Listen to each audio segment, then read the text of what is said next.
Thank you so much for watching Journal of the Scots, and it's Microfighter Monday. I cannot believe I am on episode 43, and it's a little bit of a different one today because the topic is why microfighters? Why do I really love the microfighter line?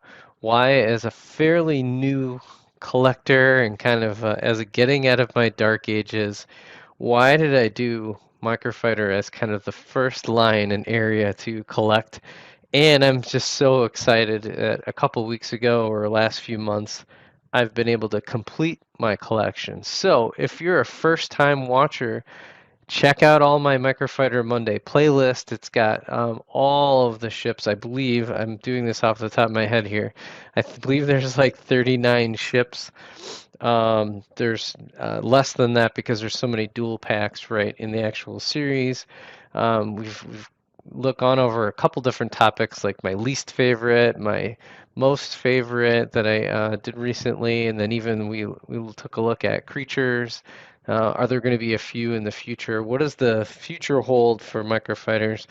But either way, today is about why I chose that, and I don't, one is very simple is economics. So as a new collector, Lego can be extremely expensive really for any theme. So whether you're collecting Ninjago, you're a Minecrafter, good luck if you're a Minecrafter. Those things are going way up in value, even though a lot of the parts are pretty basic.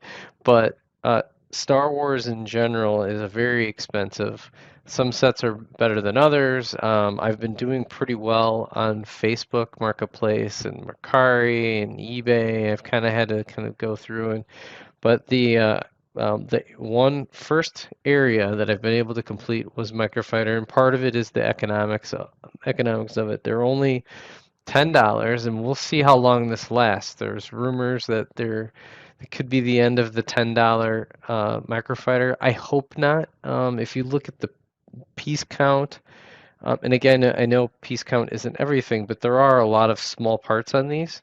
So generally speaking, even though it's like $10, it's not much more of a polybag plus a figure. So if you look at most figures, even if it like a CMF is $5, right? So I usually value most microfighter or kind of try to keep is the figure worth $5 is kind of my barometer. Like, would I pay $5? So for Harrison Dula, heck yeah, I pay $5.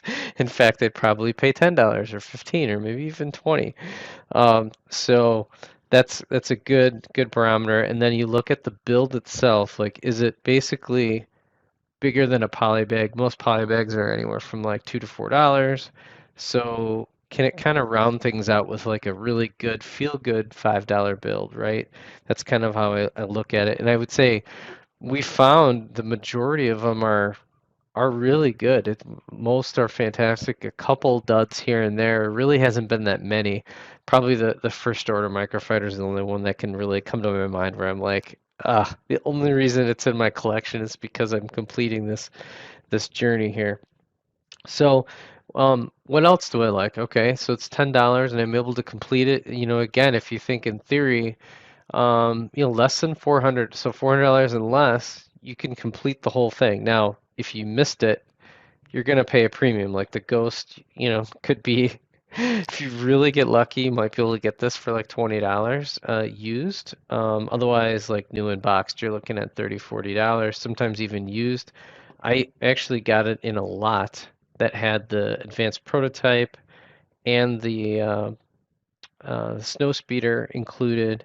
I think that was like $30. So I felt like I really I got a good deal on that. It was like 30 plus shipping, so it was like 40. So, but I felt like I got a good deal on that one because I got some extra figures and pieces and all that kind of stuff. So even though it costs the same as it normally does.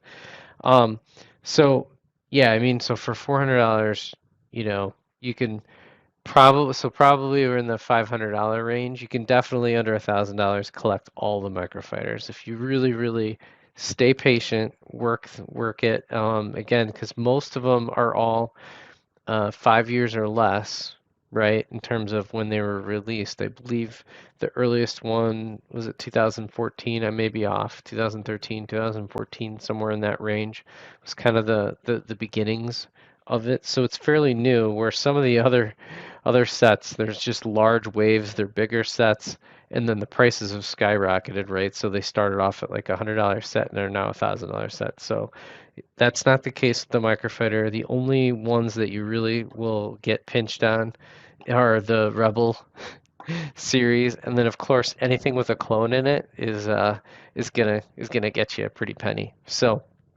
that's one area. The other thing I think that's really important is that because Star Wars doesn't have a CMF series, and who knows if that's ever going to happen. Lego, if you're watching, which you're probably not, get us a CMF. Come on, next year. We need one. I think part of the reason we need one is that the if the microfighter line is going to fade out, and I've there's a video on that where is this kind of the end of microfighter because it's kind of souring a little bit with that last lineup of another AT-AT, another Millennium Falcon, and then the Tauntaun wasn't exactly. I mean, it was well designed, but it just what didn't really hit the mark for me. Other than Luke Skywalker was a good figure. So with it kind of, fizzing out a little bit, no CMF. The Microfighter line is the way to get some really great side characters and or expensive characters on at a value, right? So Harris and Dula, for example, if you didn't shell out, over $100 for the full Ghost, the only way to get that would have been through this Ghost ship, and that's really why this is so valuable. It's not because this build is amazing or anything like that. And it is a good build, but it's all about the figure. She's become like one of the premium $20 plus type figures. The other thing we never would have gotten, well, there is another set with her in, but Zori Bliss would have been another one where it's very difficult, and who knows, her character may kind of pop up again later.